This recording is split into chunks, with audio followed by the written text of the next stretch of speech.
Welcome to Washington Commanders draft coverage. We are here. I don't know how that happened, but let's try it. There we go. We're back. Today we are going to be covering linebackers and tight ends, where the guys think that'll be some good fits for the Commanders. No, we don't know what the offense is going to be. Cliff already said, air raid, don't attach it to me. Joe Witt said that y'all don't know what we're going to run. So we're just going off of what we kind of expect for them to do, and a couple players in the draft that they have already done research on, linebackers and tight ends. We also go at the top of it. We're going to talk a little bit about free agency and what the guys expect that's going to happen tomorrow. I think they're going to make at least one or two splashes. Some other guys don't think so. And we might have some escrow talk. That's what they're in the back room just now. We had some escrow talks. I don't know what's going to happen. So on the other side of this, we're going to talk draft.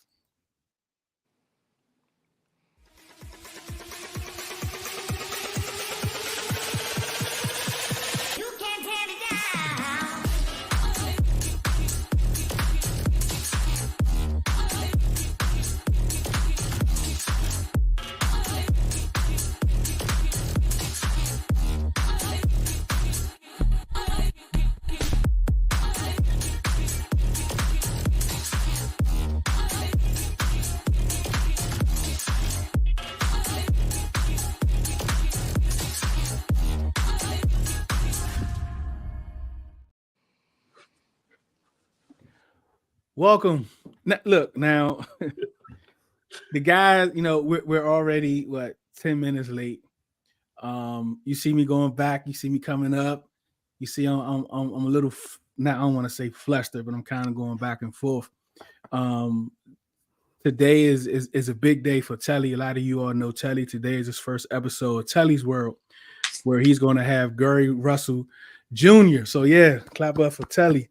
So we were just going through some things and had some technical things on the other end, getting back information so we could post. So when you see me looking down, looking up, I'm trying to make sure we get this out for Telly at 9:00. So that's what I'm doing now. So be on the lookout. That's gonna be on and popping. But let's get into it. Let's talk a little bit about free agency tomorrow, guys. 12 noon. I think I want. You already know my list, right? For me, the big spenders is probably Calvin Ridley and Xavier McKinney. Those are my two big spenders that I hopefully do them the guys that I want. But it might not go that way. Like, we got a report today about a cornerback that they was looking to get that went somewhere else, some cornerback Isaiah something, and none of us know nothing about. So it might be more of those type signings. But Ken, what do you expect from them tomorrow? I think the best way I can put it is to expect the unexpected. I think the legal period begins at noon tomorrow. Yep. And so we'll probably have a pretty good idea of who the team will re-sign on their own roster and who the new free agents will be, probably sometime by early evening. And then after that, we can see another player or two added, either from their own roster or from other teams.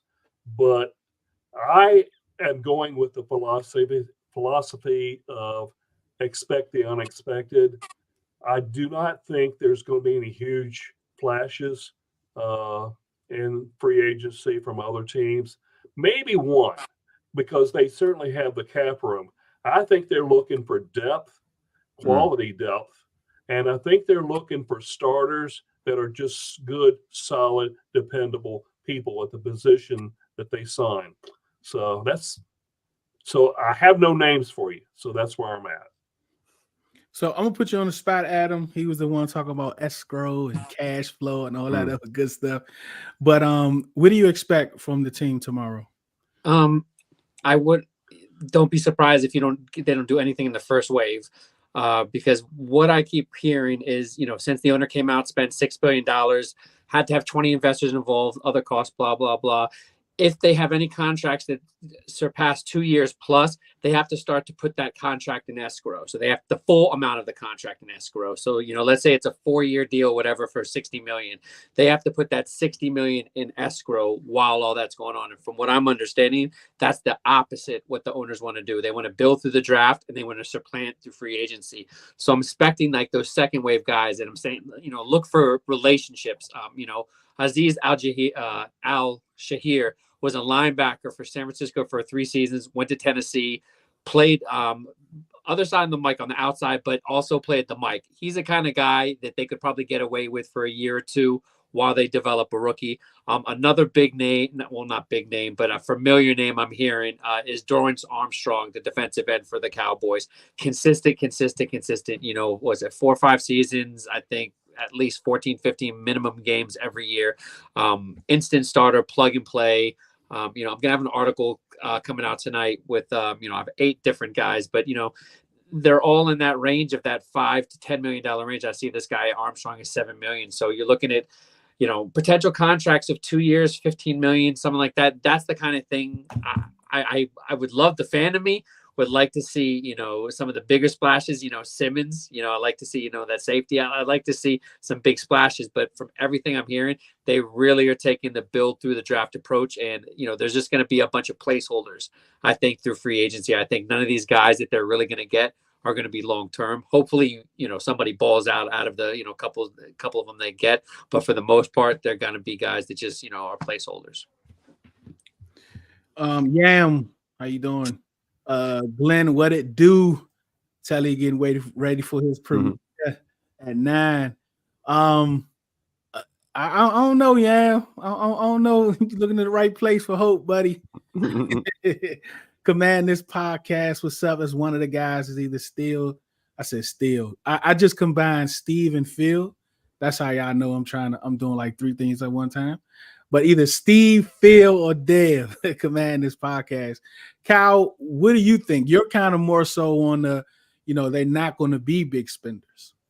I don't think so. Well, just looking at the history of Adam Peters' teams that he's been with, even Denver, San Francisco, typically what they would like to do is they'll trade for a player before that big contract is up and get the most productivity get juice out of the fruit before offering that contract. And so the free agency aspect, the big splashes would be counteractive to that. I think the Zach Ertz signing is very indicative of how they're kind of might be going about this process where, like Adam talked about the relationship aspect, Zach Ertz having that with Cliff Kingsbury, and that sort of thing is why Aziz Al-Shahir makes a whole lot of sense. He's 26 years old still, 6'2", 228 pounds, had 84 tackles last season, 2 sacks and 1 fumble recovery. So he has the future ahead of him, and he has the growing ability that he had behind Greenlaw, behind Warner, that he had in San Francisco, going with Tennessee, having that relatively with Peters. I think that's probably a solid signing that you should look at as well. But also a guy I like is Jordan Brooks, the linebacker from Seattle. Him himself, 26 years old, 6 foot, 240 pounds,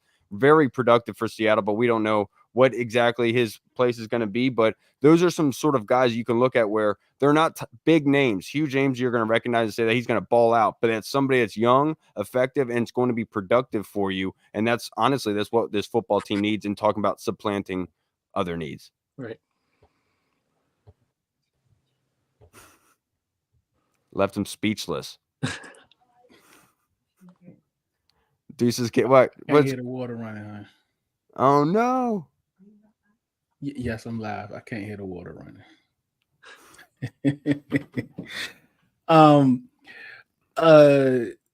Aziz, like I wanted him last year. I thought he was going to cost more than what he cost. What they getting, like 4 million, 3-4 million, something like that for 1 year. I was definitely surprised. I wonder why we didn't go after him at that number, but it could have been a thing he didn't want to come here. But right. him having that relationship with Adam Peters, and you see how in I think it was a conference championship game, how he was there with them during that game on the sideline, so, to be around those guys and hopefully, that's like a Adam Peters type of vibe also, which will kind of push him to kind of come here.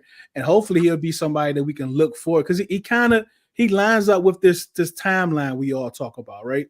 So hopefully they'll be able to get a deal done. Yeah, what did Adam Peters say in his intro press conference, Deuce. What do you say? Relationships are important. Yep. Was That's the what quote he had? that's why I'm taking it. Yeah. Yep. Before we get into, maybe do tight ends first.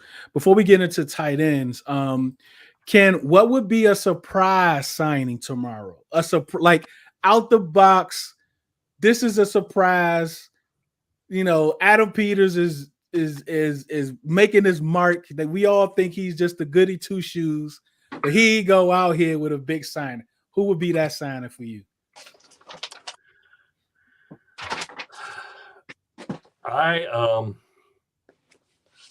going to say, because it's out there a little bit, I would say Austin Eckler of the Chargers. That would surprise me, because there's been a little bit of chatter, but it's mostly from people on social media about that.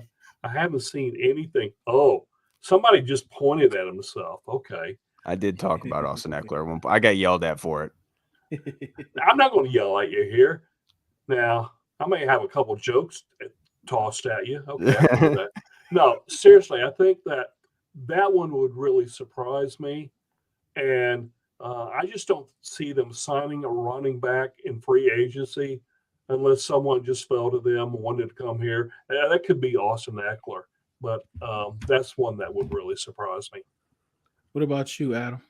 Yeah, I don't see any free agents, and they could bring in some guy probably we haven't even heard of, some guy that they scouted a couple years ago, whether it's San Francisco, Dallas, somewhere else. But for the most part, I really like this draft for late day 2, day 3 guys, and I think what you have in Robinson, I think what you have in Rodriguez, these guys are scouts. They're going to look at the tape, and you're going to see a steady progression from both running backs last year, especially with Robinson when it came to pass catching. I think he showed what you never saw really at Alabama, and that's the problem with with prospects is you don't know how good they are until they're utilizing that role. So I think by adding someone maybe 3rd round, 4th round, we could see that makes more sense. But that back would have to be someone that's involved more in the passing game. It's probably special teams. But yeah, I don't see them dedicating cap. Maybe a 1-year deal if they would get a good deal, but I don't think any of the guys, Saquon, any of the guys we're talking about are going to be, cheap 1-year deals. So I think they'll just pass on that position. For me, I'm not going to say it's going to be a surprise signing. I don't think the signing is what is important here, but the surprising move, you could say that is Adam Peters sticking his flag into DC and saying, I'm about that business. I think it would be a trade because, we've talked about free agency and everything like that. Adam and I were talking before we started recording, but I think a trade is something that you could really utilize because in our Discord, we were discussing about left tackles. And the reality of the matter is free agency does not have a really cheap one, not cheap, but a solid option that you could have a starter right away and feel good about it. And the same thing with the draft based on where they are. Getting that starting left tackle that you're going to get really good production out of, because typically with rookie left tackles, it's hard. It's very, very hard. And so the best case scenario for a left tackle now that they've let go of Leno is via trade on a team that's already starting one. And so you got to look at some situations around the league, but I think there's some guys that could really fit in. So for me, the surprising move would be a trade. Glenn says you look like Dan Quinn's little brother. He's on Twitter too. I don't know if you all peeped him, but he follows, like he followed me back. So we got to see what's that. But I don't know, maybe Dan Quinn's little brother, Adam. Yeah, he got a little brother. Dan Quinn's real. Yeah, his real little brother. Yeah. Okay. I don't know. Maybe get Adam to throw his hat backwards one day. Look, everyone, announcement is there. It's all ready for you. It's going to premiere at 9:00. Please like, subscribe, that notification. And I'm excited too. This is the first. I helped co-produce this show for Telly. For it to be his first premiere show, it was definitely an honor. And this is the first time for me to actually produce something outside of Red Zone in the lab. So we'll see how that goes. So if you see a little glitch or something, charge it to my brain, not my heart. I didn't do it on purpose, Telly. But yeah, that's 9:00. So expect for you guys to go over and support. Adam, can I get let's get this thing rocking? Scouse was good, buddy. I want to say something about trade also. Yep, go ahead, Ken. Then we're going to get into it. Kyle brings up a good point about left tackles. I wouldn't rule it out either. But one player I've been thinking about, and it happened because Denver traded away Jerry Jeudy for 5th and 6th rounders to Cleveland. And so Cortland Sutton is still out there, and they want to trade him. Now, I realize he has a pretty hefty cap hit for the next couple of years. But, you know, yeah, you'll need to keep him for a year on the roster, but you'll be getting a good receiver.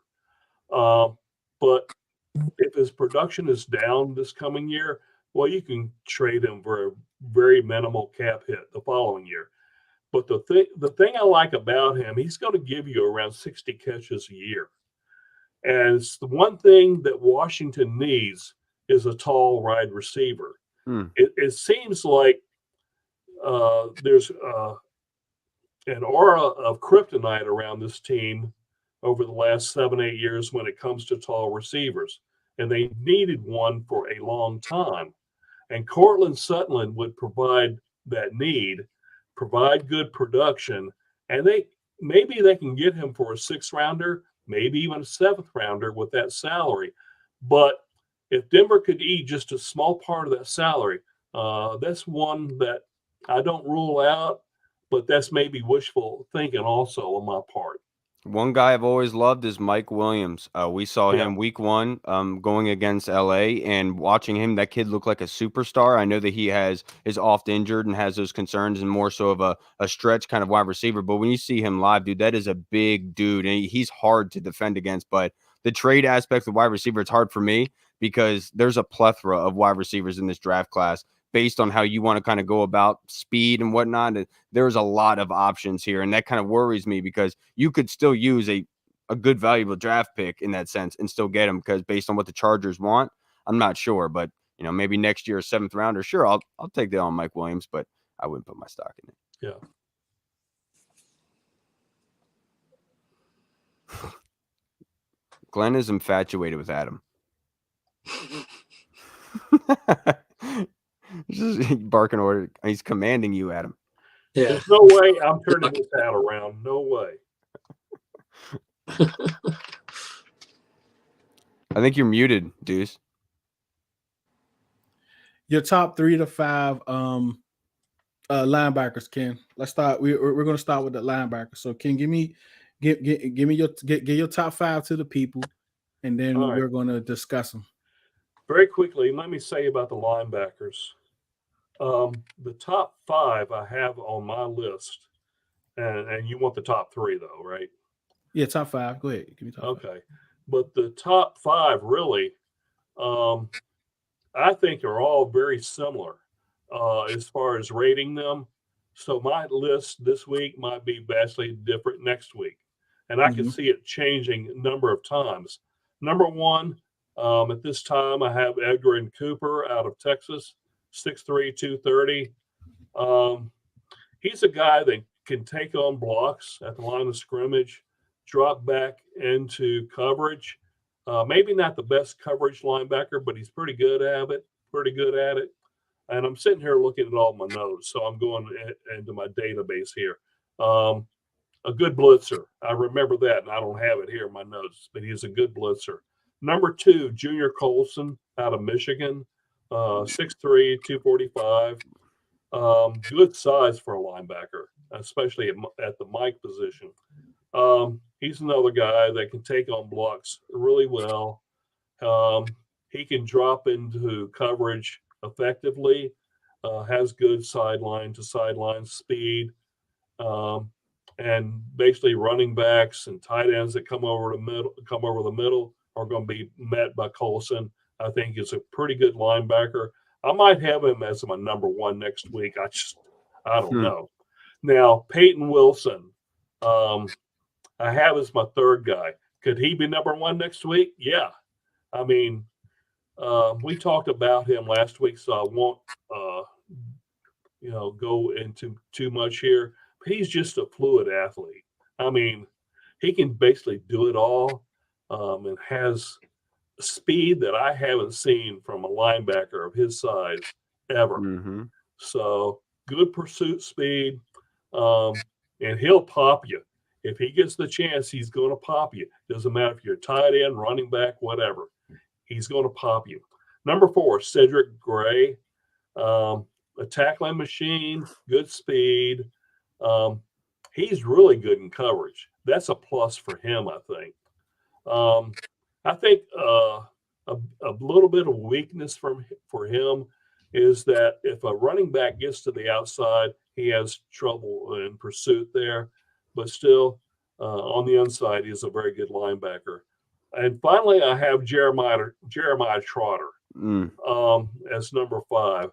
But for me personally, I think that the highest that he could climb on my list is 3rd. He just goes up and down. He can hit the gaps really quickly. You know, if you have a running back running in the middle trying to hit a gap, he'll fill it quickly. I'm looking at some of the other things. Let me give you a little bit of a con I have about him, and his size. Now he goes. I don't have the size here. I don't know 6'2", why. 230. I thought he was closer to 6 foot. If he's 6'2", okay, I think that would change. I'd have to go look and see. But so if he's 6'2", then I'm gonna, but I have this written down for some reason, so I have to go back and look. But I still think he's no more than 3rd on my list. So, like I said, I think the linebackers are so close amongst that top 4 or 5 or so. So they could get any of these guys, any of these top 5 on this list, and I think they would have a really good player at the Mike position. I'm with it. I'm a rip it. All right, dude. I'm just go right off. I do not like Junior Colson. I feel like he was taken off the field a lot at Michigan, and he does get swallowed up a heck of a whole lot. Doesn't offer all that much in utility and productivity overall, but a lot from my linebackers, Ken. I'm looking at sacks, and my list is based off of sacks. Edgerrin Cooper, I totally agree with you, being number 1 overall. In 12 games, 84 tackles, 17 tackles for loss, 8 sacks, 2 passes deflected, and 2 forced fumbles. I called him the quarterback spy. You can sick him on the quarterback. If you have an elusive, mobile quarterback, put this man on him, and he's going to be able to wrap him up. If he's going to the sideline, closing speed is incredible. Peyton Wilson, he is the absolute king at the attack angles and being able to recover angles with a guy in pursuit. You see the speed. Being at 6'4", 240, being more of the bigger weight guy, you don't see that on the field. He's very lean, but he's very fast as well. One of the things I see that he struggles against is in the run. If you get a solid blocking team like Notre Dame on him, he struggles to get off of it. You know, and at the NFL level, you're going to be facing that with Payton Wilson, but you know that in this Dan Quinn type of defense with 6 sacks, along with a guy like Edgerrin Cooper, with Dan Quinn and Joe Witt's defense, they like to throw everybody at you, and you need to have these kind of chess pieces with you. So that's why my rankings go a lot with sacks, which leads to my 3rd guy in Jeremiah Trotter. 6 foot, 230 pounds, 88 tackles, 15 tackles for loss, and 5.5 sacks. He's all over the field, very, very productive. With Jeremiah Trotter, I could blow you away with his explosiveness, but he is a solid linebacker that you feel good about and just leave him there and let go. And then I think the last 2, there's a mix of these guys, but I'm very intrigued by Steel Chambers. I would love to be able to pick Adam's brain about this guy because he is a smaller guy, being 6'1", 235 pounds, but he is very, very good in coverage. And against the run, he can get swallowed up, but he has good instincts in the run game. And I feel like this is somebody, like if you're missing a Cameron Curl, that you could draft as Steel Chambers as a linebacker and almost fill some of those needs that Cam had before in the coverage ability and against the run. But also Jalen Ford can't get forgotten about at 6'3", 242. The kid's got range, man. He is very, very good and also being able to swallow up the run, but has his own issues. And I like Cedric Gray, but I do think that he is limited in the sideline-to-sideline aspect. If you're rushing him a lot, you feel really good about him. Yeah, so let's run through some of these comments. And I do want to go over a couple of these stats and a couple of videos that you have for those linebackers, Cal, and some of your writings that you have for some of your guys, Adam. And I know you said you also have a piece coming out. We could definitely talk about that towards the end of the show. But let's get through some of these comments. Tommy Tommy T. Yeah, it is kind of weird. Like we ain't really hearing anything. I mean, earlier with the who was that? Was that Garofalo about the cornerback? We had interest in. That's pretty much been it. Like this whole weekend, ever since Zach Ertz. So I mean, even Zach Ertz just kind of popped up out of nowhere. So I mean, the biggest news came good. from the combine when the media was there. Yeah. They started talking to people, and that's when that Drake May chatter started really heating up. Yeah, most definitely. Let me see. Looking at our O-line, we have given up on our draftees from last season. I mean, like real quick while we go through these comments, what do you guys go ahead, Kyle? What do you think about Daniels and Stromberg? Because I think Stromberg can be good. I just don't. The year before, he was the best center in the SEC. I mean, what you think? My issue is not with Stromberg. I think Stromberg can be a very good lineman later on down the road. I think he could be a guard or a center. My big issue was the Braden Daniels pick. I was beating the DeJuan Jones drum ever since the beginning of the offseason, and I would said repeatedly, Anton Harrison, DeJuan Jones, and then the kid from Tennessee, Darnell Wright. Those are your top three tackles in this draft. I was screaming it. And then not only do we not take DeJuan Jones, we took somebody who didn't even show up in uniform at all on any Sunday in the season. That is an unforgivable failure of being able to see talent, get talent, and keep talent. And I know that DeJuan Jones had his issues. But my point is, are you trying to win football games? Because when you're going against Micah Parsons, you need freaks of nature. And that's what DeJuan Jones is. And that's the big issue for me, is that the offensive line was really not taken care of, and it's a big issue for me. All right. So Adam, just kind of give your brief with your linebackers, and then we'll go back to some of the content. Adam. Yeah, I'll make it quick because it's pretty much piggybacking what all the guys are saying. Peyton Wilson. Of course, I love what I saw from coverage in him, and he was mostly on that outside boundary area. But what I loved about him is I know he can play that Mike, because on many snaps he was the last line of defense. They would bring up the safeties and they would drop him back, and many times there wasn't plays where he got blown away. There was many times he was actually the ones chasing down the receivers, the running back. So I love what he has.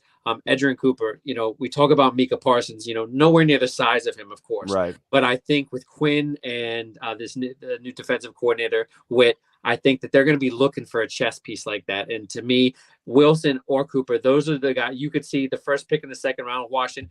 I know fans are clamoring for offensive tackle, which I think are still going to be there. But I think these linebackers, they're not going to last long in the early second. I think that's when there's going to be a big run on those guys. So those are my two top there. After that, I can only go on guys that I'm evaluating so far. We talked about Cedric Gray from North Carolina, but as Kyle mentioned, I like him a lot. He's very strong, one of the strongest linebackers in this class. But again, he is limited where he can move around. I'm not positive he can be a Mike. He has moved around and played that in his career, but I'm not positive, as far as, the football IQ, everything like that. I can only go on what you hear. But a guy that, we haven't talked about, I think is going to be moving up draft boards is Trevin Wallace from Kentucky. Just watched him. Yeah, too many people I've heard talked about, Jamin Davis. They scout or watch the YouTube for the helmet, not the actual player. But what I like about him, again, another really strong linebacker. He played weak side, middle linebacker. He even lined up in the edge on sub packages. So I really like what I saw from him. He flies around. That's what I look for in linebacker. I look for nonstop motors, guys that just fly around. But again, it's really hard to envision what Washington's going to do with their linebackers. We talk about Mike, how important it is. We don't know what it's really going to look like, but I do know that someone's going to wear that green dot, and it's probably going to be a guy in the linebacker core. So I think, any of the guys I mentioned are, great possibilities for that. Again, I'm still getting into the prospects, and I think, another guy I watched, Tatum Bethune out of Florida State. He's a guy more in that fourth round area, so I don't put him in the top 5 area. But again, talk to me in 2-3 weeks. Other than Wilson and Cooper, I think my list is going to dramatically change. Was Bethune injured this year, Adam? Because I tried to look him up, his stats. He only had like 33 tackles this season. I think the one game he wasn't playing in that I watched. I got his guy report. Yeah, he had 13 games. He had 13 games. Maybe 13. ESPN just had his stats wrong then. Yeah, never look at ESPN. Okay. ESPN are the most consistently not. He had 146 tackles, Oh, 75 crap. solo, 14 half tackles for loss, 3 sacks, 5 passes defended, and a fumble recovery. He had a Okay. decent year. All right. This is some of Cal's film review. Just kind of take us through this, Cal. It's a short clip. Who is this player, Kyle? This is Peyton Wilson that you're looking at. So to start the clip, because that's the end of the clip, if I'm not mistaken. So Peyton Wilson's down here at the bottom of the screen. At the lower end, the white boy, he's looking at the calves. You can see him right away. What you're going to notice here is the explosion. When he sees the opening of the gap on this blitz, you're going to see him collapse, not only on the quarterback, but you see the violence that he delivers as well. You can play it. So this seems fun. I like it going slow motion. This is fun. But so it looks like it was a blitz, right? Because it didn't look like he take a read. And then the right tackle comes to block him, and I think he hits him with an inside rip move that cleans him free, and then he just destroys him. Boom. Look at the violence that he finishes with. Watch the body of the quarterback. Boom. Just his momentum going forward goes 90 degrees. Bang. Just all that force coming with him. So it's not like it's false speed where there's no weight behind it. There's momentum behind that. There is attacking aggression behind that. There's another one. There's another clip I have in that thread where you could see the behind quarterback angle of Peyton Wilson just destroying this quarterback. This one is more about Peyton Wilson being around the football and having sticky hands. Just being around the football, following the play, because you see him here. He's going across the right guard, having to come around behind the running back, and then here popping the ball out, having the wherewithal to catch it, turn around, and then watching the moves moving upfield, just kind of showing you the athlete that he is. And kind of speaking of that part of the game, which I think it's a cerebral part to always be around the football. And that was kind of like if you looked at Forbes tape last year, it wasn't like he was strapping people down and but it was a lot of errant throws, but his head was always on a swivel. He always knew where the football was, sort of like to that play that you just had. Scroll down a little bit, Deuce. Peyton Wilson. Scroll down a little bit, Deuce. There's another one I want to highlight. Where is it? I think it's that one. This one? Yeah, it's this one. Watch this. Watch Peyton Wilson blitz here. Watch what he does at quarterback. Bam! Destroys him. Yeah. Dude, he makes him parallel to the ground. It's clean too. Took out his legs. I mean, and he understands. You could tell he understands assignment. And the reason why I like to highlight the this edges play going wide is because of the sacks, is because of the Dan Quinn kind of defense and how they utilize everybody in getting after the quarterback, and why somebody like Peyton Wilson, yes, it's easy to say that one of the best linebackers in the draft, but with this defense in particular, if you're talking about having just a bunch of 8 dogs at any point in time that could go sick after the quarterback, Peyton Wilson fits that bill, not only because of the speed, but the violence and the aggression that he finishes with.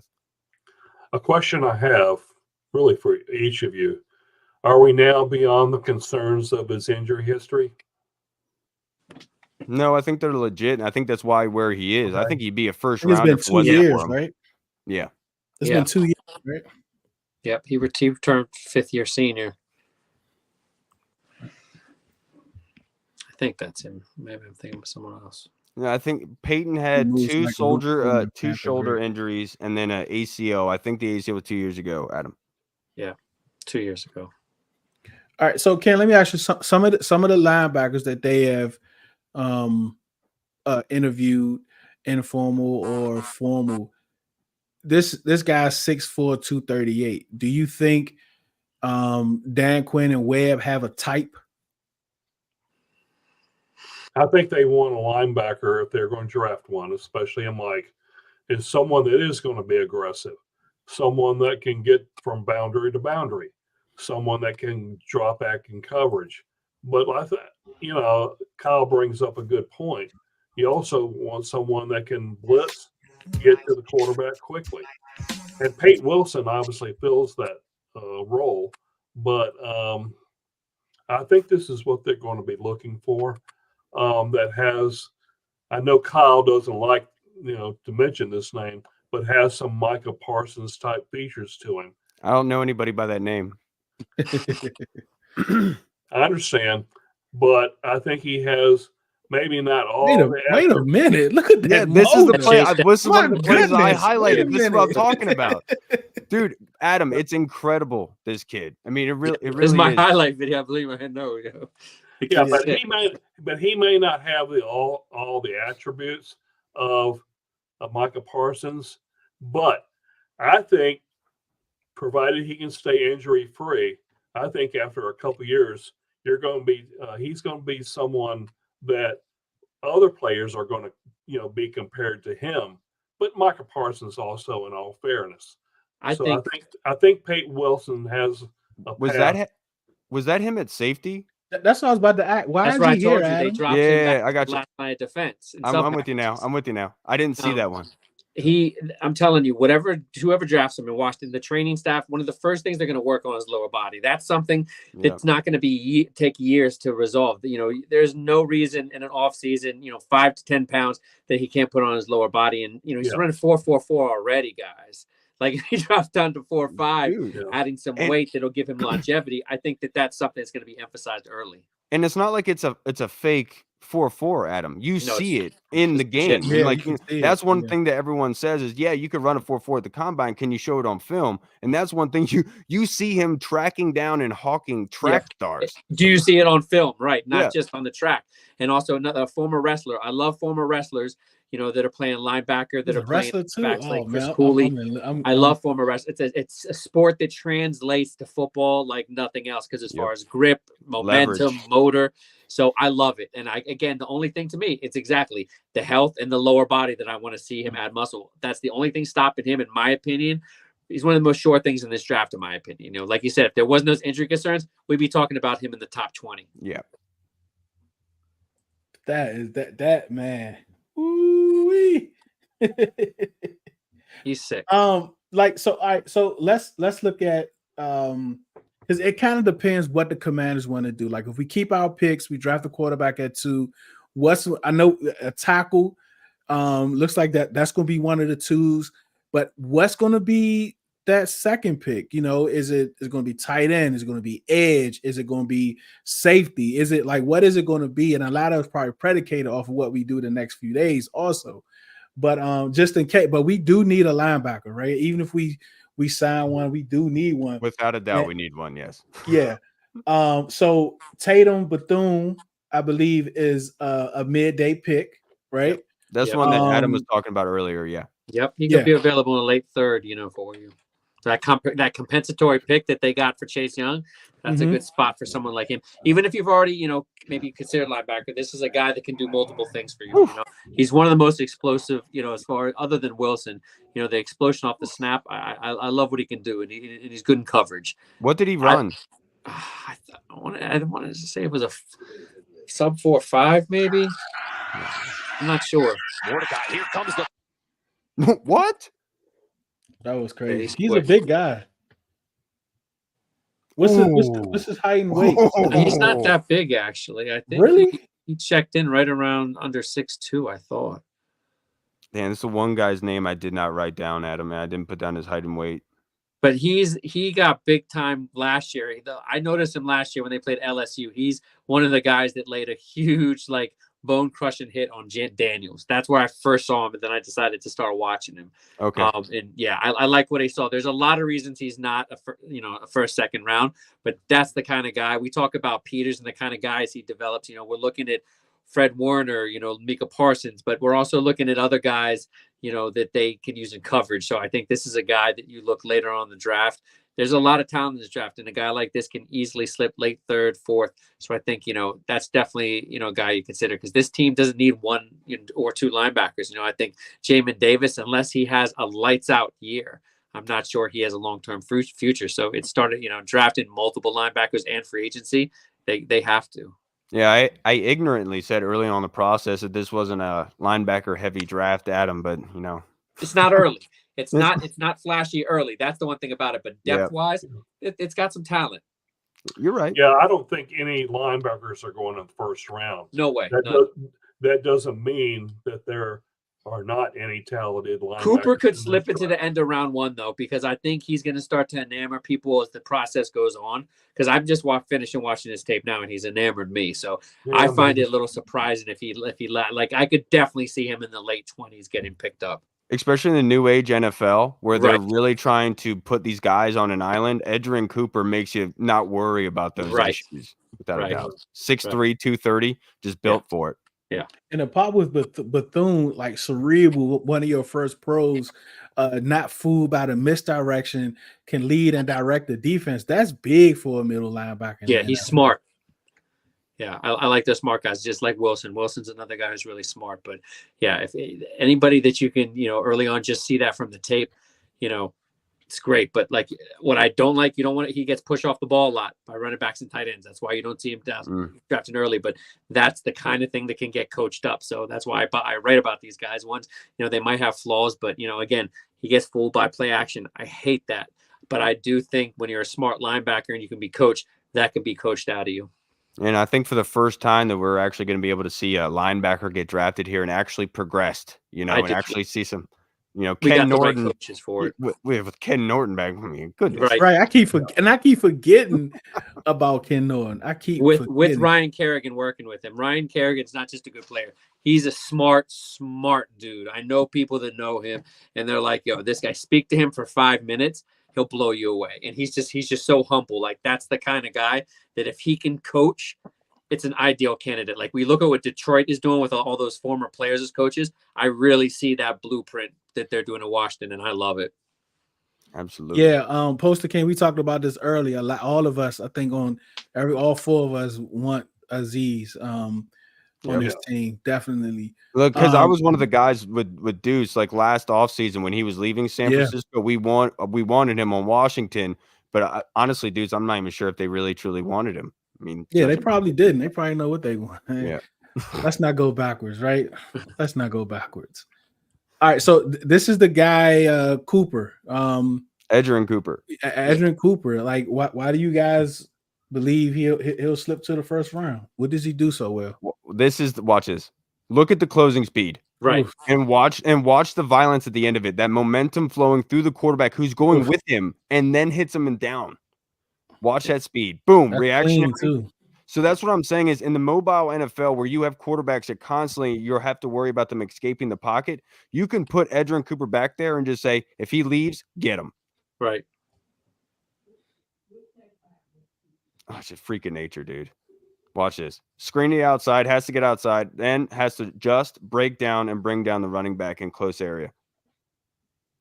Dude sniffs out screens so well too. That's the thing that pops up from his games right away is he's not fooled. He's always looking for that screen. He doesn't get fooled by the stupid stuff. And we talked about the violence of his tackle before. A lot of guys will bring that violence in every hit, and sometimes they'll miss a tackle or not. Yeah. In that play, you just saw Edgerrin Cooper is breaking down right before he makes that tackle. Even though he brings violence, what he wants to make sure is that he wraps up the tackler. Smart kid, man. And then this is one of his where he falls laziness, I call. Or not laziness, but falling asleep at the wheel. Whereas you're responsible for that backside, you don't fall asleep. This is him right here, right? Yes, right above the right tackle. Right above the right tackle, yes. And so he's supposed to see that dip out there. Yep, and he missed it.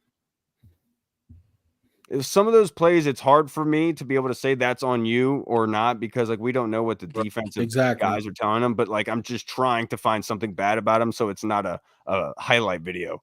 You know what I mean?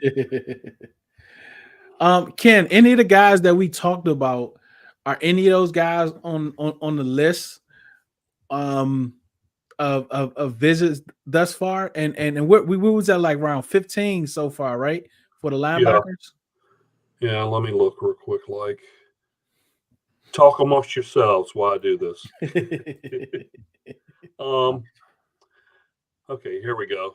They have met with Cooper. They have met with Colson.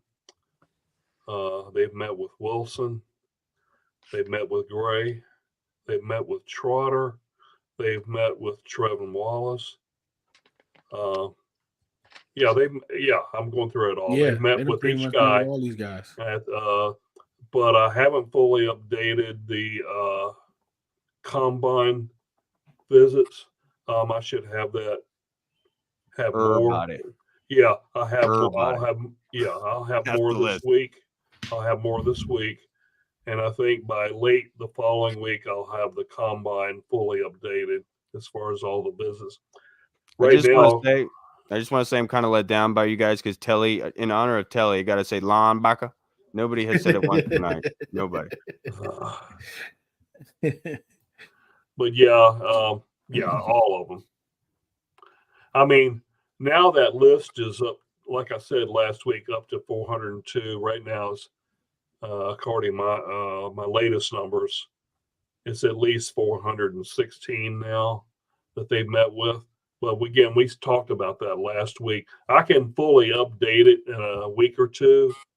That'll probably be giving us a better idea of many things, especially from the combine. I added HBCU players, I guess about 10 or 12 days ago. I know I'm missing some there, but the combine is going to be the big update now, as well as the team pro days that we have going on just about every day. By the way, I need to get that update out there too. So there's that. The last thing was Steel Chambers, man. I did really like him in coverage and everything, really good against the run, but I did see him get pancaked very early on. So that was kind of an indicator. Yeah, I haven't watched him yet, but I'm going to try to get to him, hopefully. It's really impressive because he shows you the instincts and everything, but you also understand that he's 6'1", 235. And so, like, there's going to be times where an offensive lineman takes advantage of him. So it's like that iffy area. But in the new age NFL, do they really care? You know? Yeah. So I noticed when you guys sent me some some work on the tight ends, I didn't see I ain't see no Tay-Tay. I ain't see no Tay-Tay Sanders. Oh, you don't want to. You don't want to see mine. Well, because like I know he had a bad combine, but let's go to the tape before we go to these guys. Talk to us. I mean, a lot of people, even me, I'm high on him, but pull me back a little bit, Kyle. So Jatavion is naturally gifted, obviously. 6'4", 240 pounds. In the open field, he's remarkable. I would say he's very similar to Darnell Washington, just in the natural skill set of what he's being prepared with, right? He could run over people. Nobody wants to tackle him downfield, right? But he's the complete opposite of Darnell Washington in motivation to block. And there's some games where I'm watching him saying, I can see that the coaching staff is benching him because he's not blocking. Right. And then there's other games where he's playing and he actually blocks really well and he's showing good strength and is violent. So that question mark is what does not excite me at all. I don't want to go in drafting a tight end to be number one, wondering if he's going to block well or not. Right. I want to make sure that guy can play right away, because we can talk all day about the FY type and moving him as a wide receiver, and that's more important. But the fact is, and why aren't we using Cole Turner? Because everyone keeps telling me the kid can't block. Well, why are we drafting a guy number one tight end that can't block then? And that's my big question. And look, if you're talking about motivation, if you're not motivated in college to get better at blocking to make more money, how am I going to motivate you in the pros when you already have that money? And that's why I don't have Jatavion higher. The one thing I have about him, to just build a bit on what Kyle said, is that he needs to have more of a mean streak when it comes to blocking. And that's how I put it. It doesn't seem like he wants to engage all the time, but he has the ability to do so. So that's my note there. Basically, Jatavion Sanders would really be happy if he could just run by you and put a hand on you and still and you not make the tackle. And that's what you cannot have. Yeah. See, with me, when I see a guy that's a 5-star prospect out of high school, I want to see progression.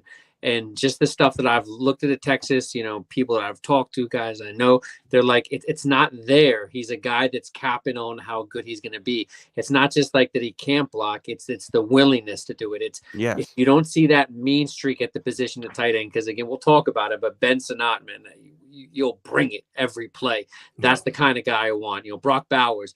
But Sanders, I've caught slack for it, but I don't even have him in the second round. Like everyone has him as the second tight end. Like Theo Johnson, Penn State, I like him better. Dalen Holker from Colorado State is another guy I really like him better. I'm in the minority because again, I just went deeper on him to see why he was so hyped up.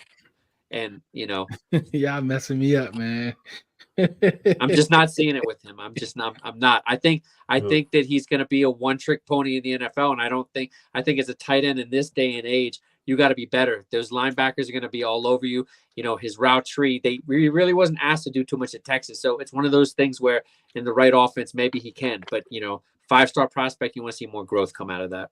Yeah, Adam, I do want to ask you about Theo though, real quick, because being 6'6", 255, obviously he has the build for it, and he has the short area quickness that you like to see and everything. But my big thing is, Adam, like they didn't even have him starting most games. Like why they had 44 in there, and obviously 44 is a pretty good blocker, but Theo has his ways to go. But what was your thought process with that? Yeah, it's head scratching because on the college level, if you're talking about a guy you want to draft to start, in the first 2 rounds, you don't want to see that. You want to see them on the field all the time. Not wanting to come off the field. The coaches don't want to bring them off. So yeah, that's definitely a concern. But again, like I said, be a broken record. Ben Sinnott, they just continue to find more roles for him to keep him on the field. So when you see an offense doing that, there's a lot of trust involved with that and a lot of, good football IQ that you want to see. I just think exactly Sanders was just a really great high school prospect. And I just think he just never took that leap, I think it was 2 touchdowns last year. So he's not really giving you anything clutch when you need it. Again, him and Sinnott had similar numbers in the receiving game, but like I said, Sinnott just does a lot of other things for you. One trick pony. Again, you don't put, to my opinion, you don't put a second round on that. But again, I think Dallas, I think him, to be honest with you. Absolutely. And funny, look, I don't want to pile on Jatavion Sanders, so let's leave this on a good note. I don't think he's the worst blocking tight end possible. I do think that is up to Jared Wiley. I think absolutely dreadful. Yeah, agree. Poster King, Amari Rogers had 3 plays, but he had 3 plays, man.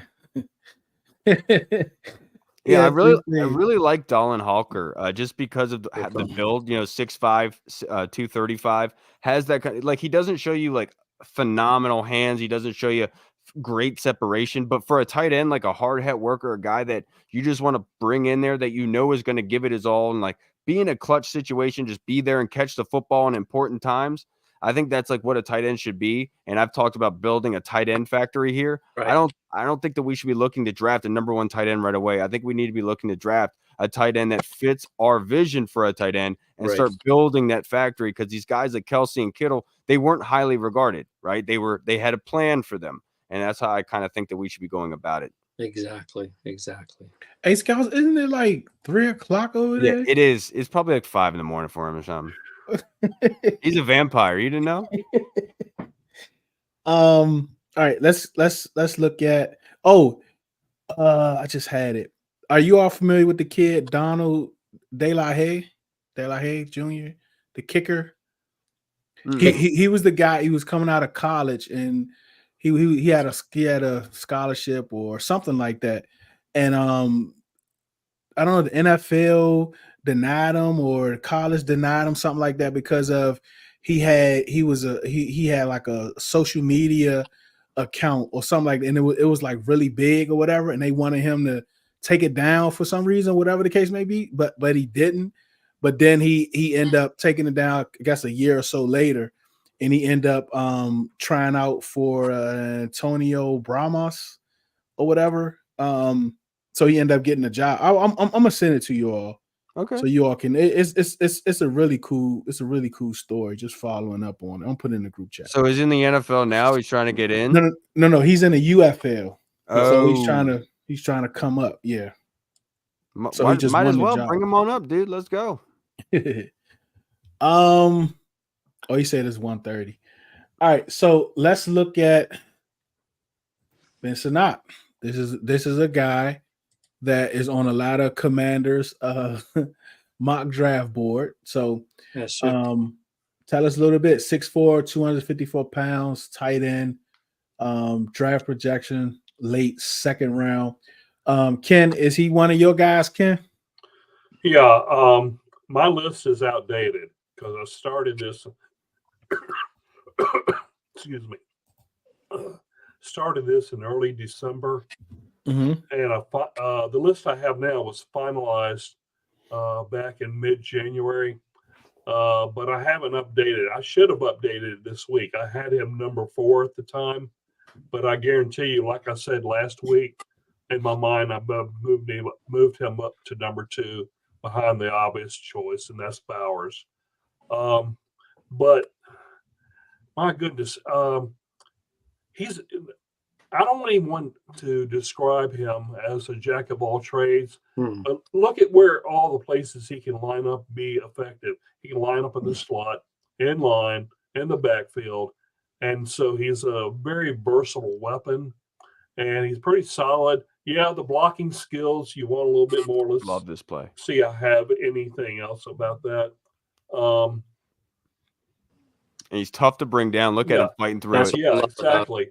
But That reminds me of Chris Cooley a little bit. so Yep, I, that's what everyone says. Yep. Somebody told me that. Yeah, that's a great comp, so dude. his skills at least can be developed to be a decent blocker. Watch I'm this. No, Watch this. no He's good in way. space. He's not in line right now. Give him about 2 Yeah. years, but in space, that's why I love him in that fullback H-back role too. That we've seen from Johannesen from the 49ers. He really, if you're going to draft a guy that high, like I said, second round, you want him to do as many things as possible. This guy's not just he's a weapon. That's what I love about him. Yeah, as an inline blocker, needs a lot of work.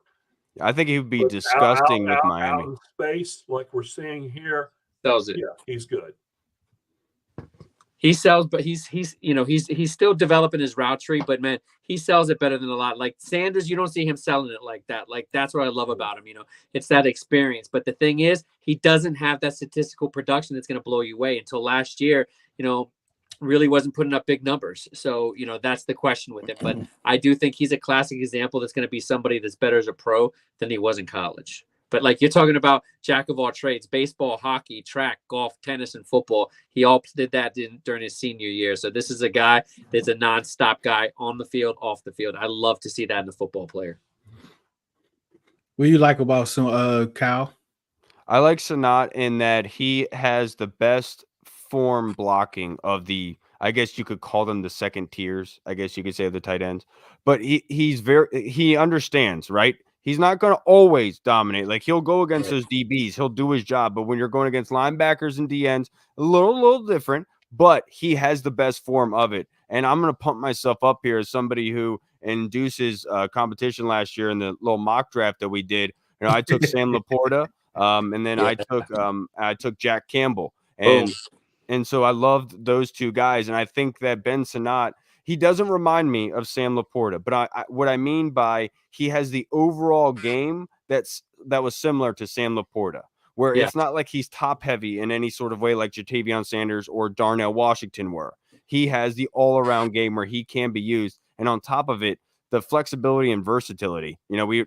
Adam kind of highlighted it, the blocking coming out of the backfield, the leaking out of the backfield, running a corner route from it. And I think somebody like Miami who could take advantage of having those top end routes with Tyreek Hill and others go up there, and then having Ben Sinnott underneath with the toughness that he runs with being 6'4", 245, hard to bring down. That's a good recipe for success for him. But Adam's breakdown was fantastic. I didn't even see those videos. And the kid he's very intriguing because somebody did say to me after I posted about him, they say it reminds me of Chris Cooley. And I was like, damn, that's actually a really, really good one. Yeah. Somebody we're familiar with. All right. Jaheim Bell, tight end, 6'3", 239 pounds. Cal, what do you like about him? You're talking about like a Debo Samuel type of cat. Yep. He's not somebody that is going to, like, when he walks off the bus is going to, you're going to say that's who he is. Like a tight end, man. No, he doesn't. And that's the thing is he's very electric with the ball in his hands. He does have a way to go with blocking and other things. He's very raw in that regard. But you're talking about a playmaker, somebody that you can as a chess piece, like in fantasy football, if somebody didn't take a guy that was in a very good situation and you liked him a lot, but he fell to you in a certain round, you feel really good about it. That's how I feel about Jaheim Bell. Like if you're in a very bad situation in the draft, you wanted to get one and it was taken right before you, and you're sitting at the 4th or 5th round, I think you could feel really good about this cat just because of the open space ability of how athletic he is and how big he is as well. It adds to it. But I have heard there were some issues at State with him that people have rumblings about, but who knows? Off field. Yeah, I think. I'm not 100% sure. It was, just comments. I don't know. Got you. What you like about him, Adam? Yeah, I think he's still a work in progress as a route runner that we're talking about, but That's I his think blocking right there. yeah, I think it's more about he's a weapon for you. He's not a guy that you're going to really line up in line too much. I think that he can be a detriment to you, especially with blitz pickup, and such like that. But just a really impressive athlete. So, like I mentioned, Deebo Samuel. You're looking for a guy, a chain mover. This is a guy that is probably not going to be a full-time tight end for you. He's going to be a rotational guy, but that doesn't mean in time that he can't get better. But right now, I liked him. I wrote about him, but that's where I see him. But I think in a tight end class, exactly, that after Brock Bowers, it's a significant drop off. He still falls into that that range of draftable guys that I think that can really make an impact in the beginning for you, especially with what Washington is trying to run. I think that spreading the ball around, I definitely think that's what I expect. This is a guy that you want, maybe like a 3rd option, 4th option. And what I liked about that play from Jaheim Bell on that block, I know it might have been hard to see, but he was a tight end at top of the screen. And with offensive linemen, you're asked to do a chip block where you initially block a defender and then you move to the 2nd level to help with the run game to get to the 2nd level. And that's what Jaheim Bell did on that play. He helped block the DN and then went to the linebacker, which then sprung the lane for the running back to go for the touchdown. And so he does show those elements, but we've talked about kind of having that size issue there. We don't know if that's going to be able to transition to the NFL so easily. Right. Man, y'all messed me up about Tay, man. No, seriously, no. If he gets drafted by the Chiefs, though, I mean, that is literally the perfect situation. Right. Just like Jaheim Bell, you have to have a plan for him. Right. Like if a good offensive coordinator is going to say, I'm not going to put him in line, but there's a situation I'm going to put him in one-on-one against linebackers and stuff, makes a whole lot of sense. With Jatavion Sanders, if you have Kelsey on the field and Jatavion Sanders, that's a pretty good situation for Pat Mahomes to be in. And it's not like you're really depending on the run blocking that much, I think it'd be a slam dunk. Yeah, Sanders and Bell for me are not what I would consider traditional tight ends. Right. But probably line up more in the slot more often than not. In line, they have their deficiencies. Yeah, DT is loving this. I think DT want to take my spot and host this show because DT is one of the people I lean in a lot along with you guys about draft, and I think he wants to host this show. So Charles Clay, that's a good one. How do you think? And we're about to head out for sure, but do you guys, as far as free agency, they bring in Zach Ertz up to $5 million. I'd be surprised if he gets over 200 receiving yards. He plays more than 13 games. I just don't see him tight end 1 or 2. So I still think they need to add a tight end. Do you all think, is there someone in free agency you want him to bring in, or you think 2, or just draft or free agent? How do you think they're going to approach it? I think exactly. You just expect some names that are not household names. I think there'll be guys that they have relationships for, from the past, from the Cowboys, so whoever's the backup tight ends for the Cowboys, San Francisco, guys like that Peters have scouted, Quinn has scouted. That's what I think, because I think they're really, again, just looking to supplant those positions, and because they don't really have anybody in place. But again, you talk about a guy named Armani Rogers coming back. If this guy still has some speed and agility, post injury, I think that, he'll at least gain their attention, but I don't think they're going to wait till that happens. So I think they'll just get some placeholders, and, exactly. Ertz was to start. I think that's a veteran presence you have in the tight end room now that you can to me, it shows they're going to probably invest in a young one. And I don't think in free agency, I don't really see anyone worth the squeeze. So I think the draft, somewhere with that, one of the 2nd round picks, one of the 3rd round picks makes a lot of sense to me. And I haven't looked at Cade Stover yet either. That could always be an option, but he's a big dude, 6'4", 255 pounds from Ohio State. Haven't looked at him yet, but I'm excited to get there. Yeah, he's on my list. The only player in free agency at tight end I could see as a possibility, and I don't think it's a strong one, is Gerald Everett. A little bit of a relationship there with Adam Peters, not much. So I could see that, but likely not. Was Hayden Hurst in Atlanta with Dan Quinn?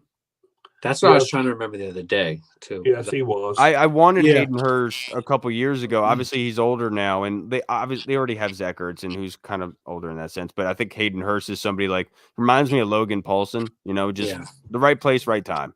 He'd make a lot of sense. Yeah. Hurst has been franchised or re-signed. I thought that they were releasing him. I thought I saw something along that lines that he was possibly being I might be thinking of someone else. That's what I heard. Yeah. Okay.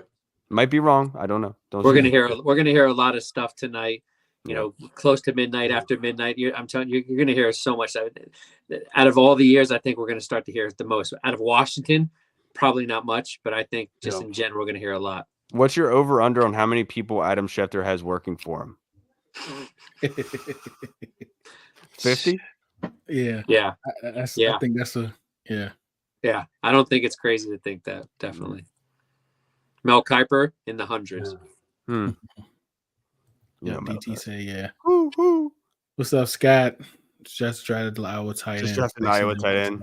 Who is that? Eric All? All? Definitely some potential there. I think he's got the size. Yeah, developmental guy though.